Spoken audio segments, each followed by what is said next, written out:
Again, for those just joining us, please note that everyone is currently muted to reduce background noise. And good morning and welcome to our Alaska Collaborative on Health and the Environment teleconference titled The Social and Scientific Discovery of a Class of Emerging Contaminants, Per and Polyfluorinated Chemicals. My name is Diana DeFazio, and on behalf of Alaska Community Action on Toxics, I'll be facilitating today's call. CHE Alaska is a regional partnership group of the National Collaborative on Health and the Environment. CHE Alaska aims to advance knowledge and effective action to address growing concerns about the links between human health and environmental factors. You can find more information at akaction.org and healthandenvironment.org. Everyone who signed up for the call by Monday night received a link to the presentations on Tuesday morning.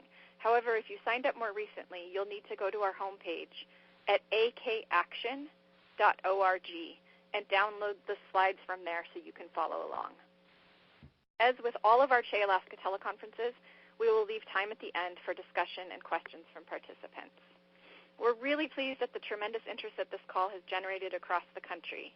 Here in Alaska, PFAS contaminated drinking water has been identified in 3 communities within the last 3 years. The regional fire training in Fairbanks, Moose Creek, a community located adjacent to Alissa Air Force Base, and Amicpook Lake, which serves as an intermittent water source for community members engaged in subsistence activities. You'll hear more about PFAS contamination in Alaska later on the call from Pam Miller, and you can also read about it in the State of Alaska Epidemiology Bulletin published in August of this year, and you will find a link to that document on the webpage for this call. I'd like to go ahead and introduce our first 2 speakers, Alissa Cordner and Phil Brown, who will be co-presenting. Alissa Cordner is assistant professor at Whitman College, where she teaches sociology and environmental studies courses. Her research focuses on environmental sociology, the sociology of risk and disasters, environmental health and justice, and public engagement in science and policymaking. She is the author of Toxic Safety, Flame Retardants, Chemical Controversies, and Environmental Health, published in 2016 by Columbia University Press, and the co-author of The Civic Imagination, Making a Difference in American Political Life, published 2014 by Paradigm Publishers. She has conducted extensive research on the regulation, research, and activism related to industrial chemicals and is the co-principal investigator on the National Sciences Foundation-funded PFAS project, which you'll be hearing more about shortly. Phil Brown is University Distinguished Professor of Sociology and Health Science at Northeastern University, where he directs the Social Science Environmental Health Research Institute. He is the author of No Safe Place, Toxic Waste, Leukemia, and Community Action. He's also the author of Toxic Exposures, Contested Illnesses, and the Environmental Health Movement, and he is co-editor of Social Movements in Health and Contested Illnesses, Citizen Science and Health and Social Movements. He studies biomonitoring and household exposure and reporting back data to participants, social policy concerning flame retardants and perfluorinated compounds, and health and social movements. You can read Professor Brown's full bio on our website. And I'd like to welcome both of you. And Alissa, you may go ahead and unmute yourself and begin.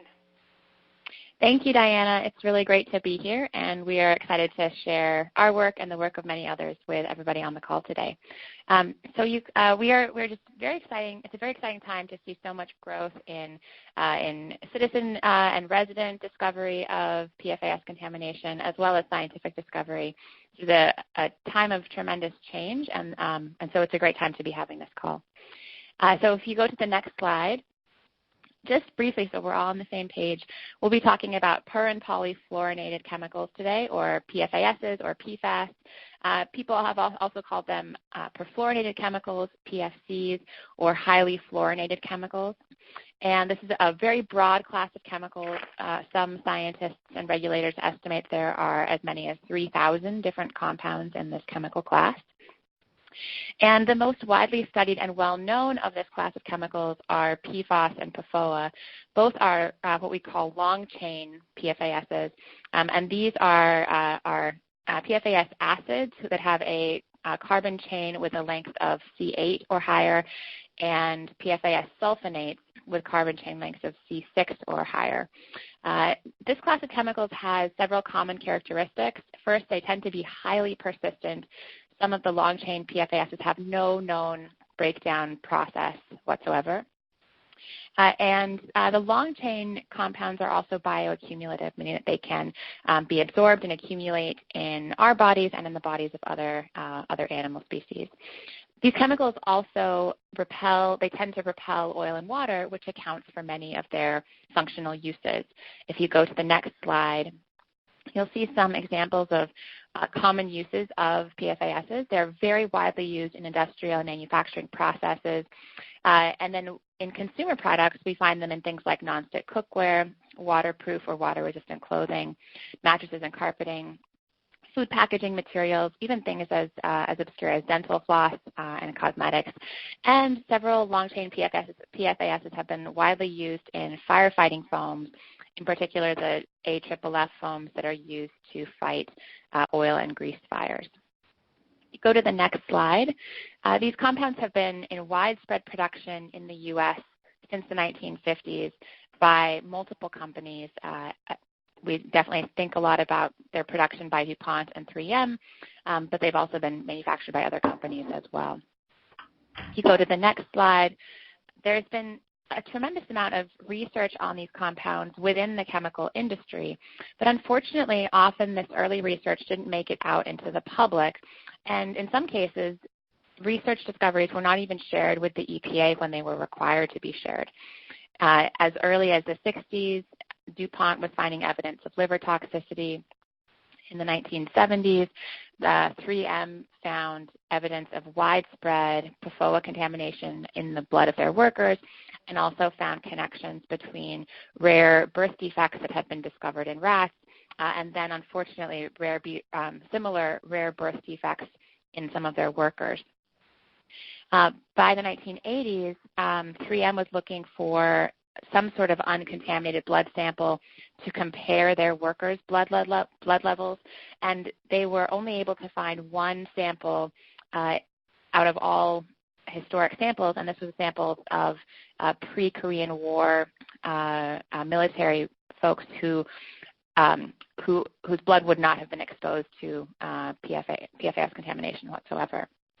So this history of industry research reveals significant concerns about toxicity, bioaccumulation, and the widespread and well-documented human exposure that we see today.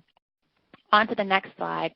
We're now seeing documented connections between exposure to certain PFASs and health outcomes in people.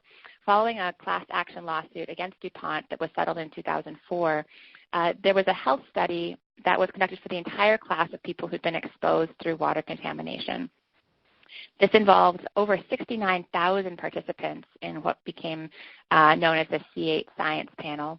And this project has found probable links between exposure to certain PFASs and multiple conditions, including high cholesterol, kidney cancer, testicular cancer, thyroid disease, pregnancy-induced hypertension or preeclampsia, and ulcerative colitis. On to the next slide. Other research, both in animals and in epidemiological studies in people, has linked exposure to certain PFASs, especially the long-chain PFASs, with a variety of health concerns that you see on the slide there. And recently, IARC, the International Agency for Research on Cancer, evaluated PFOA as being possibly carcinogenic, which means that there is some evidence in people and a significant amount of evidence in animals that this compound causes cancer. On to the next slide. We can see that exposure in the U.S. and indeed around the world, exposure is quite widespread. Our lab group at Northeastern University that Phil will talk about in just a minute worked with the Environmental Working Group to combine two sources of data on known sites of exposure to PFASs, our contamination site tracker, and data from the EPA through their Unregulated Contaminant Monitoring Rule Program, or UCMR. And this map, you can also navigate to it through the website on the slide there. This map shows the locations of all of these known sites of contamination. On to the next slide. Extending our knowledge of how widespread this contamination is, biomonitoring studies that are representative of the U.S. population shows that about 98% of U.S. residents contain multiple PFASs in their blood at identifiable levels, showing just how widespread this contamination really is. On to the next slide, we can talk a little bit about what the government is doing. In 2016, the EPA lowered their health advisory level for PFOA and PFAS from 400 parts per trillion to 70 parts per trillion, and this is for PFOA and PFAS combined. Since then, all states have lowered their advisory levels to this level of 70 parts per trillion, or at least refer to the EPA level. You can see that a few states, including Minnesota and West Virginia, had much higher advisory levels before, and it's important to note that both Minnesota and West Virginia were home to industry manufacturing sites. However, none of these levels, including the EPA level, are regulatory. They're just advisory. And so it's very exciting to know that just this month, New Jersey has announced that they are going to institute an actual regulatory level for contamination of PFOA and of PFNA in drinking water. They accepted the New Jersey Drinking Water Quality Institute's recommendation of a 14 part per trillion maximum contaminant level for PFOA. This is the first regulatory level in the country, based on concerns about increased liver weight, which indicates liver toxicity. And they're also setting a regulatory limit of 13 parts per trillion for PFNA. So this means that there will be statewide testing of all water systems, and systems above those regulatory levels will need to take action to reduce contamination. So we talked a little bit about the distinction between long-chain and short-chain compounds, but just to go into this a little bit more. In the early 2000s, following that class action lawsuit against DuPont that I mentioned a minute ago, and a series of proposed regulatory and testing requirements from EPA, industry stakeholders came together with the EPA in a voluntary PFOA stewardship program, and they agreed to phase out all production of long-chain PFASs in the U.S. by 2015. This was a very long time frame because chemical companies wanted the time to develop and redevelop short-chain compounds, and chemical users wanted time to reformulate. So it's just recently that we can say that in the U.S., long-chain PFASs are no longer being produced. So there are many replacement compounds, and these are the short-chain PFAS, so they have the carbon chain lengths of less than 8 or less than 6, depending on their chemical formulation. In general, it appears that these compounds are less bioaccumulative, according to the science that's been done so far, but significant exposure and toxicity concerns remain, and there are significant data gaps surrounding many of these compounds. If you go on to the next slide, this is the whack-a-mole slide. We would argue that this represents a whack-a-mole approach to chemicals policy. This is similar to what we've seen in other chemical cases, for example, with flame retardants. On to the next slide on chemours and Gen X. This is an example of one of the short-chain compounds that is being used as an alternative for some of the long-chain uses. Chemours was formerly part of DuPont, and they produce Gen X until just this past summer, June of this year. They were releasing Gen X and Gen X byproducts directly into the Cape Fear River. Gen X has been found in drinking water in North Carolina and in surface waters in Ohio and West Virginia, all close to manufacturing facilities. And Gen X has significant toxicity concerns. It has been found to cause cancer and reproductive effects in lab animals. And just in September, chemours reached an agreement with North Carolina to turn over formerly confidential documents, and they're no longer releasing Gen X into the river. But significant concerns about exposure remain. And there's been a class action lawsuit filed on behalf of people whose drinking water was contaminated. So on to the next slide. This widespread exposure, combined with the toxicity concerns, demonstrates a need for a coordinated national health study of the effects of exposure to PFASs through contaminated drinking water. And such a health study has been proposed as part of the National Defense Authorization Act of 2018, which has passed both houses of Congress and would involve a health study conducted through the CDC. Just recently, 36 leading environmental health scientists and public health professionals wrote a letter supporting this coordinated research on PFAS contamination, exposure, and health effects, and this letter will be published next week in the journal Environmental Health. And now I will turn it over to Phil Brown. Hi. And we did mean to say that the women workers with birth defects were DuPont, not 3M. I want to talk a little bit about the importance of collaboration between social scientists and environmental health people in this area. We've been doing this for a lot of years, especially with our colleagues at Silent Spring Institute, and most recently on biomonitoring, household exposures, and flame retardants. But to get the overall picture, looking at the science, looking at the social movements, looking at the regulatory end of things, looking at the work of retailers and wholesalers and of legislators, really does require a very broad set of skills and talents in different disciplines. So at our research center, the Social Science and Environmental Health Research Institute, we have a number of grants that have supported this, the NSF grant in particular that Alissa and I are part of. And what we've done here is to interview lots of people, all the different stakeholders, all the different players, to do observations in multiple sites, regulatory sites, research sites, and to research labs.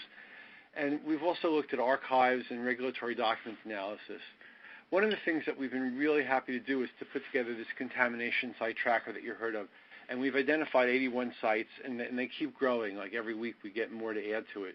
And if you go to this on our website, you can find tons of information about what's going on there, when things were discovered, what chemicals, what levels. You can read media accounts. You can learn, was there litigation? Was there a community group that formed, and what did they do? So if you go to the next slide, you can see some of the academic work we've done. We published an article about what happened when the Food and Drug Administration delisted a number of PFASs that we used in food wrapping. And this was a very important thing, mainly because it was a rarely used mechanism that environmental groups led by the NRDC were able to use to do a sort of backdoor ban. These were products like PFOA and PFAS that were already being phased out, but this really kind of put the lid on it, and it helped to make sure that people knew that this was a great mechanism that could be used in the future, so we don't rely just on EPA. If you go to the next slide, one of the things that we were really pleased to do in June of this year was to have a national conference, the first of its kind, and we had around 150 people come. We had support from an NIHS conference grant and a number of other forms of support. And we did this together with a number of colleagues, Silent Spring Institute, and people from Harvard, and Testing for Pease, who you'll hear a lot of after I finish talking, and Toxics Action Center, which has been a tremendous resource, especially in the Northeast, but even reaching out to New York. Next slide will show you a picture that we're really kind of happy to show you because it's got our keynote speaker, Linda Birnbaum, who's the NIHS director. And it's important to note that when you have a person of this stature as a scientific leader really helping to get this message across, to speak very openly about the problems of PFAS chemicals, and to really always be there out front saying, we support community groups who are doing this kind of discovery and pushing for remediation and research, helping to fund the science, helping to talk about the science. It's really amazing. We had talks from Rob Bilott, who was the lawyer who led the DuPont case, and Ken Cook, head of the Environmental Working Group, which, if people don't know, has been working on PFASs for a long time, and they've really been the only national environmental group to really do this in an important way. Next slide. You see a list of the different kinds of people. I mean, anybody who is a player, anyone concerned. We had the top journalists like Sharon Lerner, whose research and writing has been just tremendous. We've had lawyers, not just Rob Bilott, but many others. We've had even people making films. We've had local journalists from towns where they've been covering this. And most significantly for us, a lot of community leaders and members from around the country. And all the best science was presented as well, people who really gave the most up-to-date research that's going on. Next slide. One of the really neat impacts here was that a lot of people got together who didn't really have contact with each other before. A lot of new research was presented, including the Gen X research, and discoveries that Gen X was traveling much further than was expected, and that there was very deep likelihood of air deposition, which was not a route that people had thought about a lot before. But EPA scientists got linked up with New Hampshire regulators and started to do additional research as well. And this has really helped to create, a bigger research climate. It was also a great chance for scientists and journalists to talk to each other, for lawyers and community people to talk together. The community groups who had so much input to developing this conference made sure that speakers they wanted were there, that there was time at lunches and dinners just for the community groups to talk and strategize all by themselves without any other input. So this was so successful that the community groups are going to have another conference, and there'll be news about that coming up. And so many people who were involved in putting the conference together want to do another big national conference that we're hoping to do in June of 2019. So next slide, which is the last one for me, I want to make the point that the kind of work we're doing, we've just sort of touched the surface. We have so many projects underway. It takes a lot of people, and you see this very long list of people, faculty, postdocs, scientists at standalone research centers like Silent Spring, a whole crew of undergraduates, and people at the Environmental Working Group. So in segue then to testing for Pease, I would say, it's just been a total pleasure to work with them as partners in a lot of this work. We have some proposals to do continued research with them, and they are just a total model of excellence for what a community group can look like, to learn an enormous amount of science and policy just from scratch, and to really not just do it for themselves, but to help groups all across the country. So I look forward to hearing your questions and comments later, and now we'll turn it over to Andrea. All right. Thank you, Professor Brown. This is Diana again, and now we're going to hear from Andrea Amico, a Portsmouth resident, wife, and mother of 3 small children. As she will tell you, her family has been directly impacted by the Pease PFAS water contamination through working on the former Pease Air Force Base and attending daycare at Pease. She started her advocacy work regarding PFAS exposure in May 2014 when she first learned of the Pease water contamination in the media and wanted to learn more about the exposure her family was facing.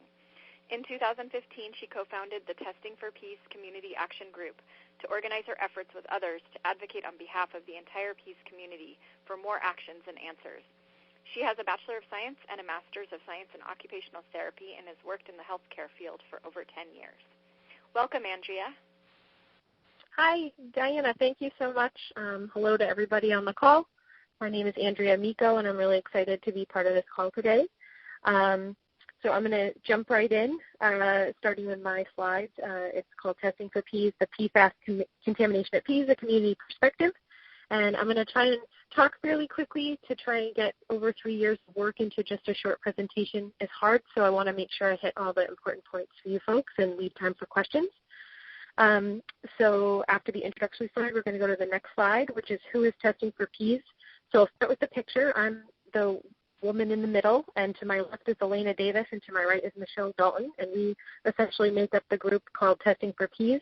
We're a community action group whose mission is to be a reliable resource for education and communication while advocating for a long-term health plan on behalf of those impacted by the PFAS water contamination at the former Pease Air Force Base. Next slide, why did we form? So like Diana had said in the introduction, we learned in May of 2014 through a local newspaper article that PFAS contamination was discovered in 3 wells supplying water to the Pease Trade Port, which is the former Pease Air Force Base. One well, the Haven well, had tested significantly over the provisional health advisory at that time. PFAS was found at 2,500 parts per trillion. PFOA was found at 350 parts per trillion. And at the time, it wasn't really on our radar, but looking back, PFHXS was found over 800 parts per trillion just in the Haven well. And then the other 2 wells also had lower levels of several PFAS chemicals in them as well. For me, I came across that newspaper article and was initially very concerned because my 2 children were attending a daycare facility on the Pease Trade Port, and my husband was working for a company on Pease as well, drinking the water every day while at work, and my children while at daycare. So that's initially how I became involved and why I was concerned. Next slide, a little bit of history about the Pease Air Force Base. So folks that aren't from our area in New Hampshire, it's good to know. So Pease was an Air Force base, a strategic air command from 1956 to 1991. It's about 4,300 acres of land, and like I said, there are 3 wells that supply water to this trade port or former base. In 1990, military personnel started leaving, and in 1991, the Air Force Base did officially close through the BRAC program. Next slide, a little bit more history. In 1991, Pease became a Superfund site. And so for those of you that don't know, I have the definition, but it's essentially a place classified by the EPA that has needs cleanup and poses a risk to human health and or the environment. And Pease has 41 hazardous waste sites identified. And our New Hampshire Department of Environmental Services have said that their previous remedial actions for the Superfund site were implemented in 1997. And I've had a lot of conversations with the representatives from our DES in New Hampshire and even the EPA who's overseen this work for many years at Pease, and they have definitely felt, blindsided by this PFAS contamination. They were feeling like they've worked, a lot of years on remediating the Pease Air Force Base, and lots of money has been spent cleaning it up, but certainly this PFAS contamination really wasn't on their radar until 2014 when it hit. So this is certainly something that has been getting a lot of attention at Pease. So like I said, the base closed in 1990, and in 1991 it was developed into this beautiful trade port. If you were to drive there today, it's tree-lined, grass, it's beautiful, lots of buildings. It's essentially what I like to describe to people as like a very large industrial park. It has 2 large daycare centers, restaurants, healthcare establishments. There's a couple colleges, like community colleges, a golf course. There's still an operating airport there today, and about 9,500 people go to Pease every day for work. So, it's a very happening place, lots of business activity going on, and a lot of places where folks are working, and therefore these 2 daycares are extremely convenient for folks that are working on Pease to utilize the daycares. Like I had said, next slide, history of the Pease trade port. Like I said, 3 wells at Pease. The Haven well is the well that supplied most of the water to Pease. As you can see on my slide, about 46% of the water from Haven well was supplying the Pease trade port. The other 2 wells supplied the additional well. The Haven well was shut down immediately in May of 2014 when they did find the high levels of contamination. The Smith and the Harrison well have never been shut down. They remain open to this day, and I'll get into a little bit later that they do now have carbon filtration on them, but they, even with low levels, have remained open, supplying water to folks that are on Pease. How is Pease contaminated with PFAS chemicals? So we are a military site, and what we've seen across the country is that we have been contaminated by firefighting foam known as AFFF. We know that the Air Force started using this in the 1970s, and 21 areas were identified where AFFF was used, stored, or released on Pease. So, and the Air Force has said they have used this foam, kind of across the board at all their sites because it's very effective in putting out petroleum-based fires. So this map is something I got from The Intercept, an article they had put out actually a couple of years ago now, but I like to show it because this talks about all the fire crash training sites for DOD across the country. So certainly Pease was one of the first sites to discover their PFAS contamination, but we're certainly not alone, and we continue to hear of new communities popping up all over the place. And also in New Hampshire, we have an industrial site impacted by PFAS contamination at a St. Gobain plant. So in Merrimack, New Hampshire, that's the same polluter responsible for Hoosick Falls. So in New Hampshire, we have a double whammy, if you will. We've got the Pease Air Force Base, which is the contamination from AFFF, and then we have the Merrimack community, which is about an hour and a half from Portsmouth, New Hampshire, and they have a PFOA contamination from St. Gobain. So we're certainly not alone, which is sad. A couple highlights that I just want to go over in terms of what we've done over the last few years. So in 2015, we strongly advocated for a blood testing program. That did take a significant amount of pressure from the media and politically to have our state health department provide a blood testing program, but they did. And to date, almost 2,000 people have been blood tested so far. In 2015, our mayor in Portsmouth established a community advisory board, and that met from April to December of that year, and there were 14 community meetings. those were really helpful. Those were with folks like the Air Force, DES. We had epidemiologists come in. ATSDR, the partners with CDC came in. So that was a really helpful mechanism in terms of bringing a lot of awareness and a lot of education and bringing a lot of stakeholders to the table. Also in 2015, we saw that the EPA placed a very strict order on the Air Force to clean up the PFAS contamination at Pease, specifically the Haven well. Initially, there was not going to be treatment, only designs for the Smith and Harrison well, but with lots of advocacy and political pressure from our congressional delegation in New Hampshire, the Air Force did agree to treat all 3 wells at Pease in 2015. And then that was the first time that the community also met with the Agency for Toxic Substances and Disease Registry, which is a sister branch of the CDC, to really start discussing our community health questions and concerns. In 2016, we did get some preliminary blood testing back in 2015, but in 2016, our state health department held a final meeting with the first about 1,600 blood test results that came back between adults and children, and they were shown to be elevated when compared to the national average. It was then that we advocated that our state health department would reopen blood testing because initially there were just 2 pockets of time where they would allow blood testing in 2015, and then it was closed. But after we had elevated levels and we saw much more concern in the community and folks that really wanted to have their blood testing, we advocated for that to be reopened, and it actually continues to be reopened to this day. ATSDR also began officially recruiting and forming a CAP, a community assistance panel for the Pease community, and so that took over for where the CAB, not to get confused with all the acronyms, but the CAB was really through the city, and that transitioned into a CAP with the federal health agency, and so that is, the CAP continues to meet regularly, have monthly phone calls, and we're really addressing the health concerns of the community. The Air Force also reinstated a RAB, a Restoration Advisory Board. Apparently there was one back in the 90s when the base first closed and the trade port was starting to be developed, but that was something they reinstituted after the contamination, and the community had lots of questions about the environmental issues and the cleanup efforts. So the CAP really addresses the health concerns, and the RAB is really addressing the environmental concerns. So we've got these 2 groups that meet about 3 or 4 times a year on Pease. So the community has this mechanism to obtain information and ask questions. Also, we saw last year that 2 large granular activated carbon filters were placed on the Smith and Harrison wells at Pease.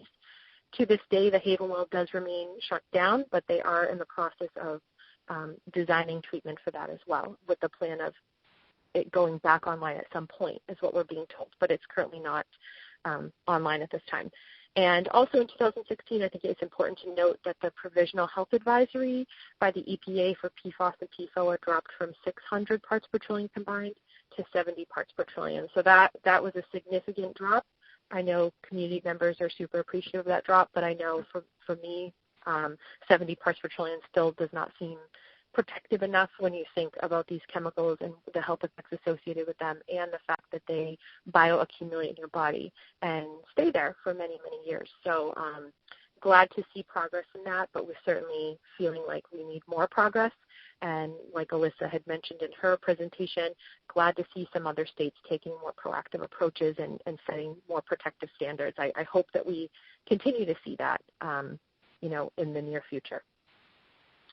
So for 2017, ATSDR, the federal health agency that we were working with, they released a feasibility assessment this year that did highlight some possible health studies that can be done just at the Pease community.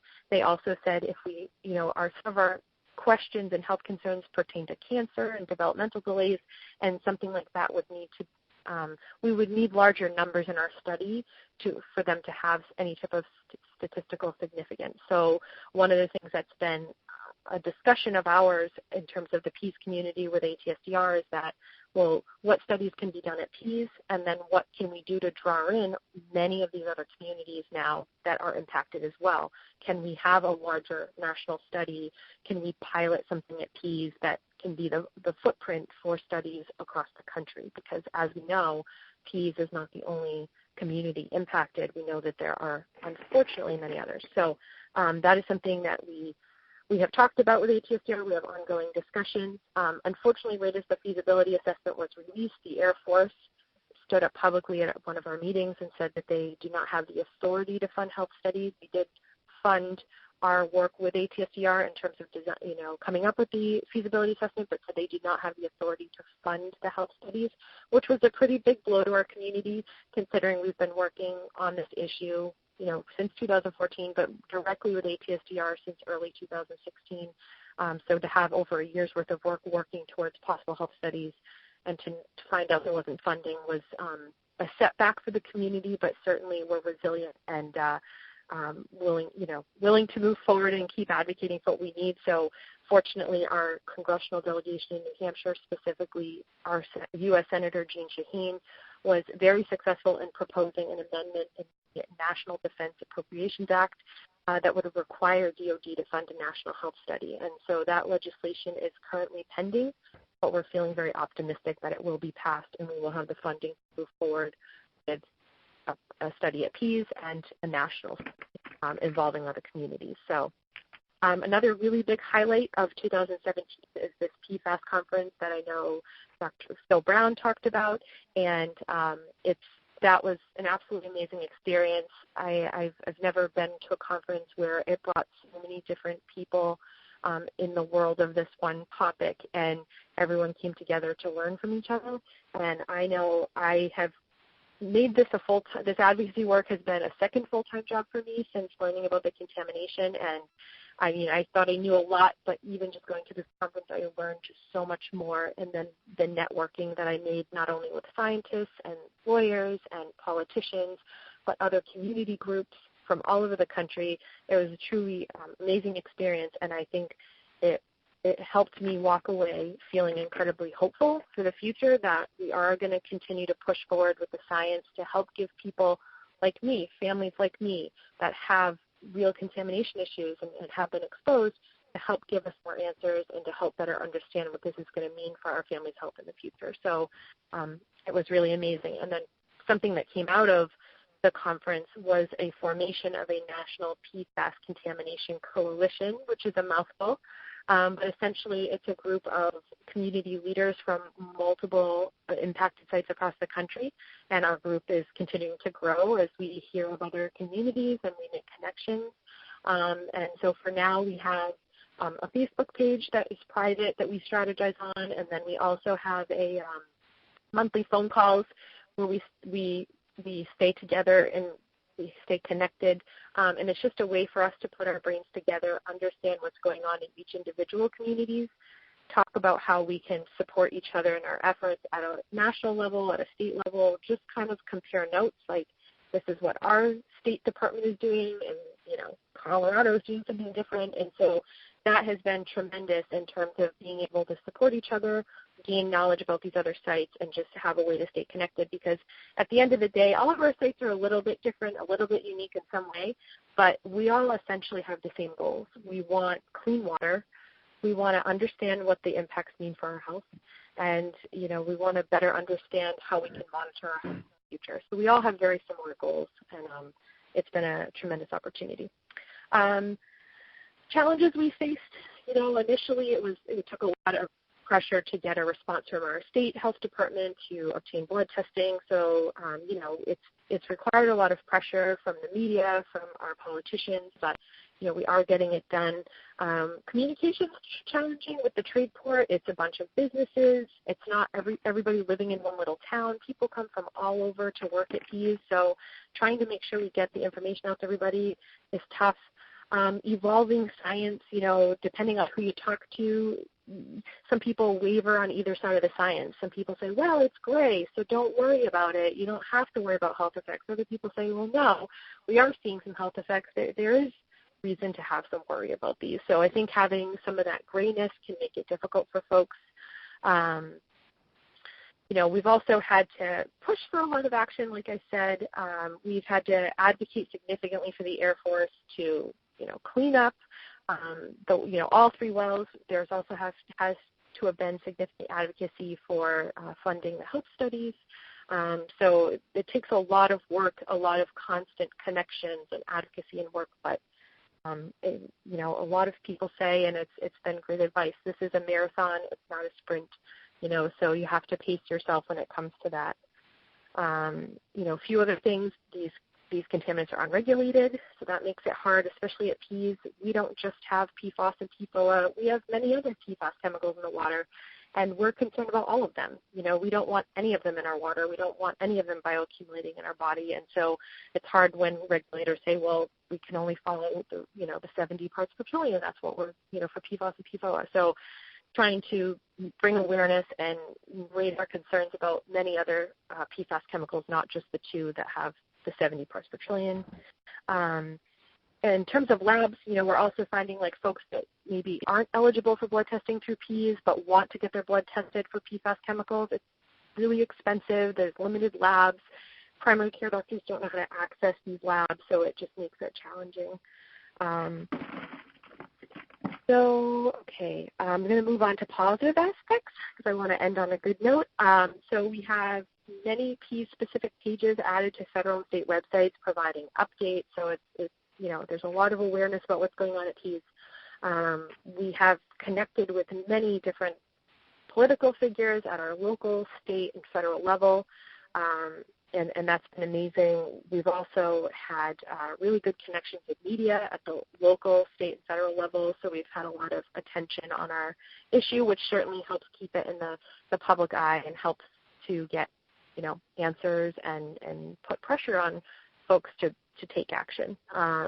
We have our blood testing program reopened indefinitely for exposed community members, and we do have GAC filters on 2 of the wells at Pease, so that is a positive step in the right direction. There also is a lot of work being done to remediate groundwater at Pease, particularly at a firefighter training area where a significant amount of the foam was used. So, there is ongoing remediation work, which is great.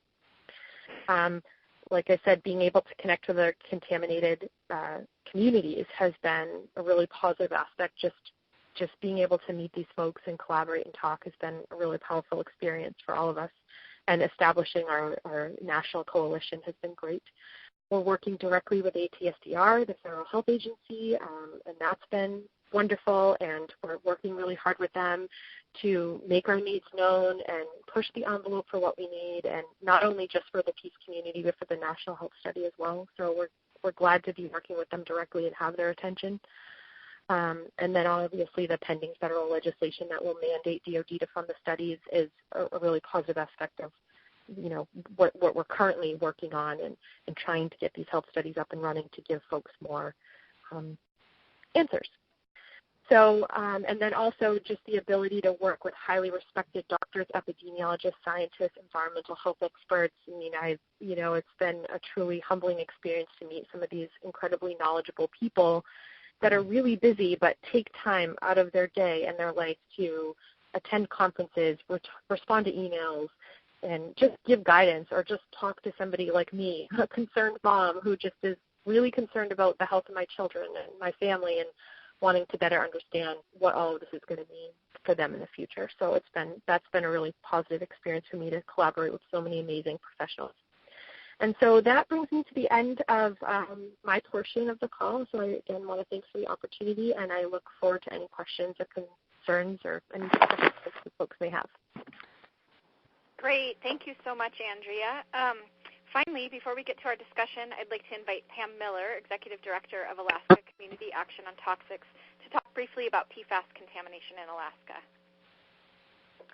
Thank you, Diana. And first of all, thank you, Alissa, Phil, and Andrea for just this great information. And it's wonderful to hear about the collaborative efforts to address this extremely challenging public health issue. So really appreciate all the great information and work that you've done.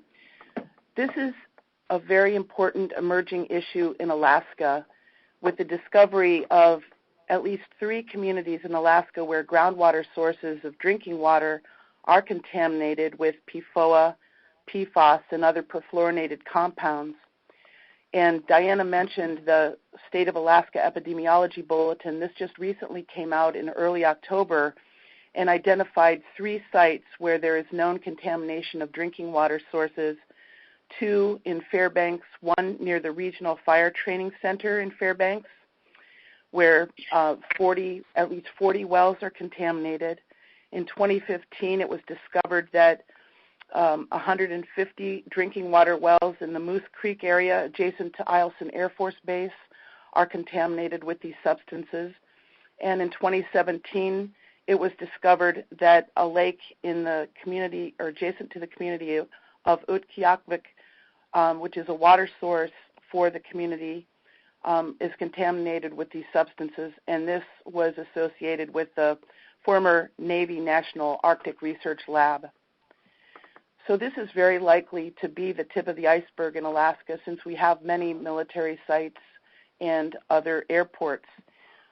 This one issue I wanted to mention is the state level for the drinking water standard is set at 400 parts per trillion, and as Alissa and Andrea mentioned, this is certainly not protective, and it's 20 times the level established as protective in states including Vermont and New Jersey.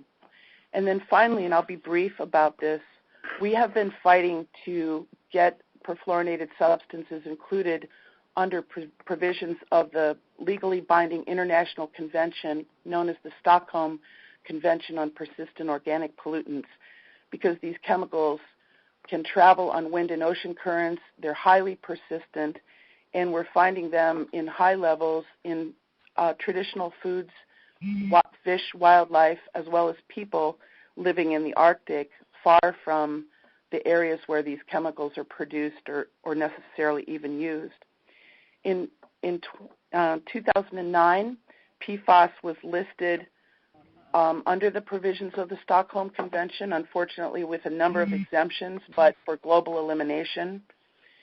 And then PFOA was nominated by the European Union, and just at the most recent scientific expert committee of the Stockholm Convention, the committee recommended global elimination for PFOA because of its global significance. And unfortunately, again, there are a number of exemptions proposed. So when this goes before the full conference of the parties, that's 182 nations that are party to the convention, we will have to fight to limit these exemptions and fight for rapid global elimination, because this is a chemical that does not respect political boundaries. It is distributed on wind and ocean currents, and it's distributed throughout the global environment. And one last thing that I'll mention is that this last year, Norway nominated PFHXS, another perfluorinated compound that has been mentioned here, and this was one of the regrettable substitutes that replaced PFAS in many applications. This was nominated by Norway. They put together a great dossier on this chemical, and to make a very long story short, the expert committee agreed that it move forward in the evaluation process because it met the convention's criteria for bioaccumulation, persistence, long-range transport, and adverse effects. So this will be moving forward in the evaluation process, and we hope that it will be also included in the Stockholm Convention. And finally, I just want to mention that Patrick Breezy, the director of the Centers for Disease Control's National Center for Environmental Health, described these chemicals as one of the most seminal public health challenges in the next decades. And he estimated that some 10 million Americans were currently drinking contaminated water, contaminated with these substances. So this is a very important topic, and I'm glad we could have this discussion today, and I want to leave time for questions, so I will stop there. Thank you so much. 10 million sounds small to me. Thank you, Pam. Thank you. I agree. Now is the time when we're going to invite questions and comments from our participants, and just to make sure that we don't have an inordinate amount of background noise, when you're done, if you could please mute your line again. And so if you'd like to ask a question or make a comment, press 4* to unmute your line. And please also state your name and affiliation.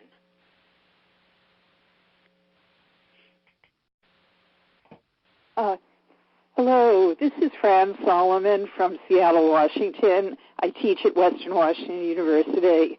So this would be a question for either Alissa or Phil, and thanks to all four of you, including Pam, for your excellent presentations. So you mentioned that the long-chain perfluorinated compounds were phased out as of 2015. So does this mean that PFOA is no longer used in the manufacture of nonstick cookware? In the U.S., that is true. However, there are documented factories in other parts of the world that do use PFOA as a precursor to making nonstick cookware. Okay, so that's continuing elsewhere.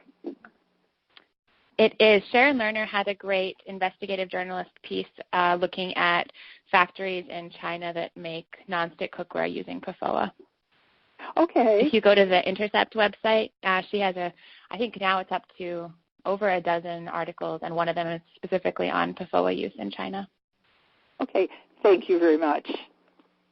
Thank you.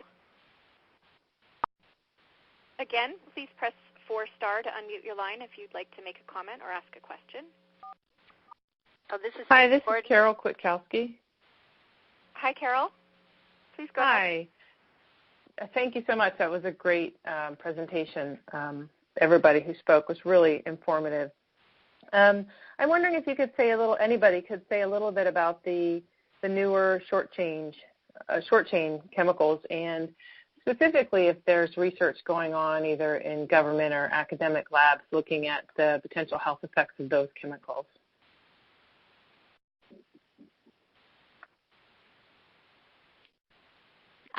There is some research. So there is some. I think the tricky part here is that what we call short chains, just like what we call long chains, it includes many, many different compounds, and in many cases their production and use is not well understood.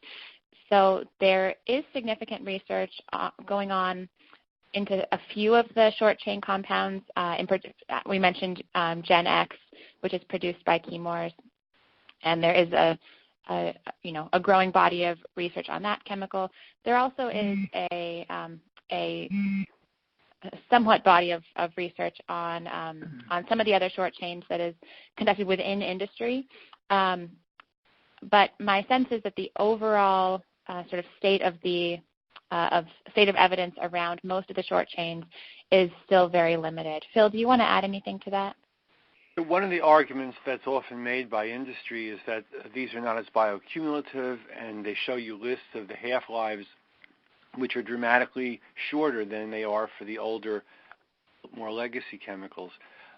But we shouldn't take that at face value, because if you look at BPA, it also has a very short half-life. But the point is, if you're exposed to something all the time, it still has a lot of effects. It doesn't have to necessarily have those effects only because it bioaccumulates with long half-lives.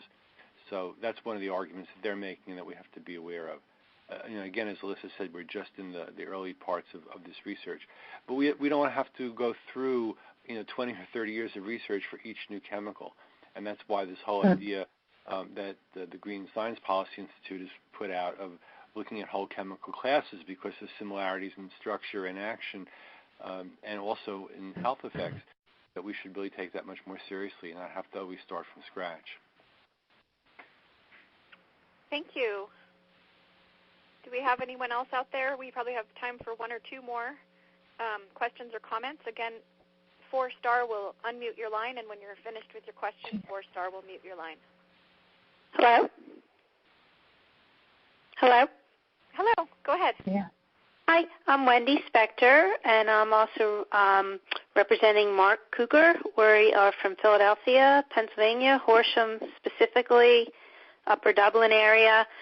Our community is in the process of getting filters, the GAC filters, and I was wondering, right now they're testing for PFOA and PFOS, and I heard New Jersey was mentioned with PFNA. How safe do you feel these granulated activated carbon filters are when there's other chemicals out there, not specifically PFOA and PFOS? Does it remove all of them? Would you feel safe drinking water that has the chemicals that went through the filtration process?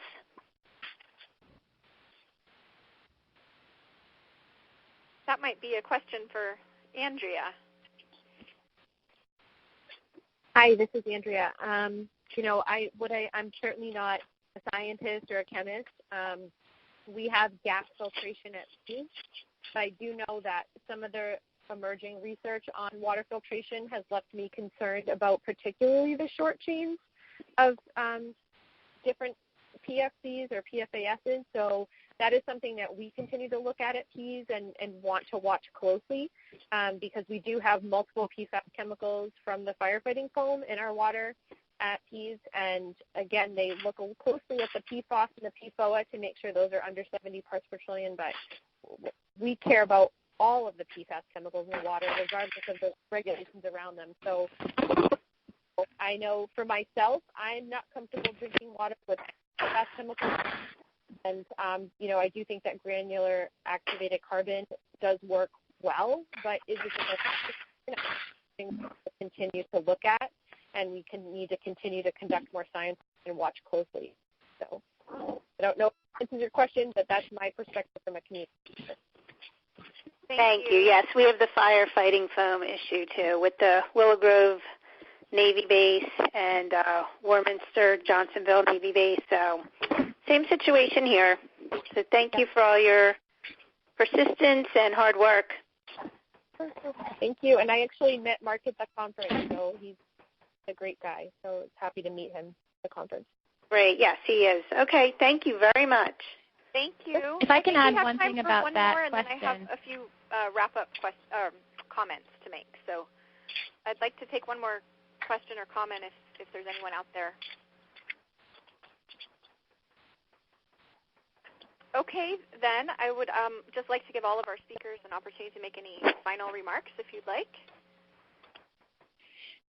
Diana, just to follow up on that last question, there's some research by Christopher Higgins. I believe he's at Colorado School of Mines, and he has found that the GAC filters, if they are configured to remove the long chains, they become less effective at removing the short chains. So there is concern that if the GAC filters are designed and installed and maintained to target PFOA and PFAS, that they will not be as effective at removing other PFASs.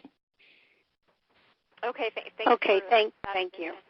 And this is Phil. The one thing I'd like to have people be aware of is that November 14th is when that environmental health commentary will come out that asks for a national coordinated study.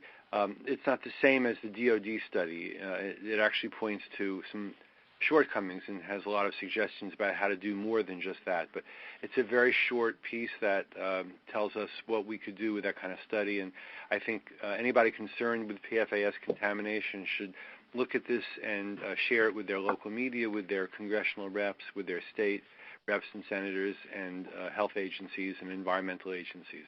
So make the most of that. Look for that out November 14th. Is that something that I can include? I could send that to everyone who registered for today's call. Once the embargo is up on the 14th, Environmental Health is an open journal. It's a wonderful journal that's published a lot of very good material and has been very supportive to work, that helps communities discover and deal with contaminants. So anything that's ever published in there, it's free, totally open access. Okay, so I will look for that on November 14th, and I will provide a link to everyone who registered for today's call. Andrea, did you want to say anything else before I close the call? Sure. I just want to, again, thank you for the opportunity, and any folks out there that are community members or even non-community members, Testing for Pease, we have a website, testingforpease.com. We have a Facebook page, share lots of information, so we would welcome you if anyone wanted to reach out and ask questions, or if you're interested in being part of our national community member, just send us an email, info@testingforpease.com, or check out our website, send us a message on Facebook. Contact us anyway, but we're happy to help in any way that we can, or just talk to you, collaborate, whatever. We're here to help. And also our website, pfasproject.com.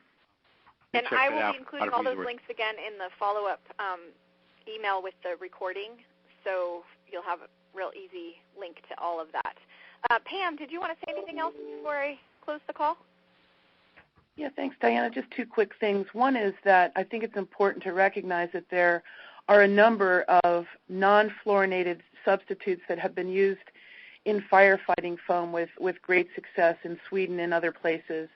And secondly, I just wanted, concerning the substitution of the short-chained substances for the long-chain substances, I just wanted to say, and we can provide the links to these, that there are at least two scientific consensus statements, the Madrid statement and the Helsingør statements, that warn against the replacement of short-chain perfluorinated substances to replace the use of the long-chain substances.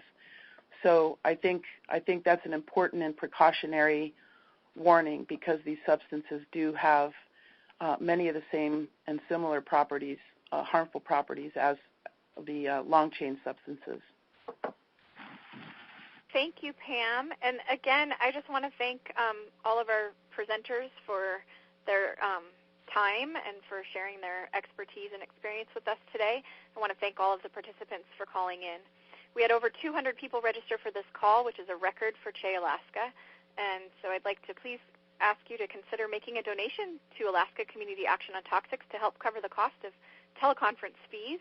Your contribution of just $5, $10 or more will help provide the support we need to continue bringing you these calls throughout the year. And you can give online at akaction.org.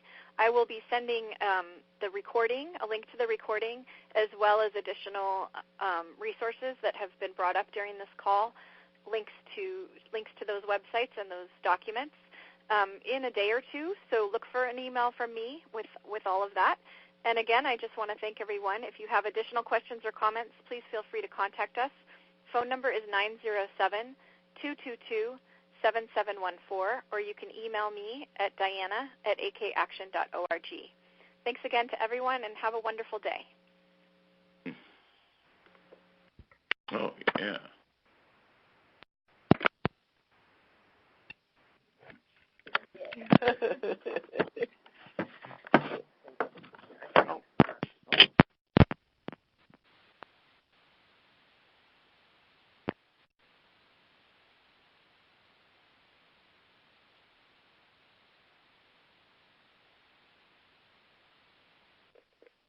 Hello? Hello?